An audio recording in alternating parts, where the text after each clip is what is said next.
ఆదివారం పూట ఒక క్రీడా స్ఫూర్తి కలిగిన వ్యక్తి.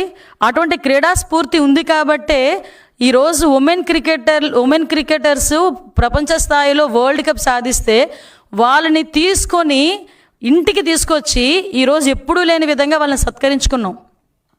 2 కోట్లు డబ్బులు ఇచ్చి, అదేవిధంగా వాళ్ళకి హౌస్ సైట్ ఇచ్చి, ఆ అమ్మాయికి అన్ని విధాల సౌకర్యాలు ఇచ్చి, గ్రూప్ 1 జాబ్ ఇచ్చి, శ్రీచరణ్కి నేనే వెళ్ళాను అమ్మాయిని రిసీవ్ చేసుకోవడానికి.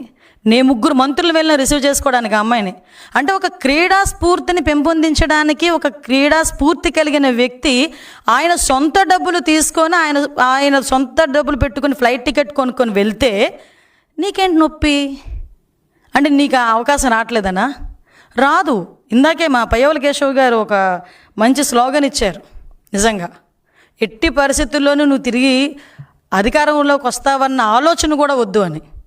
అది క్లియర్. అది కాబట్టి ఒకటే కోరుకుంటున్నా, ఈ కల్తీ లడ్డు ఏదైతే ఉందో, అంటే ఒక రసాయనాల ముద్ద తిరుపతి లడ్డు ఏదైతే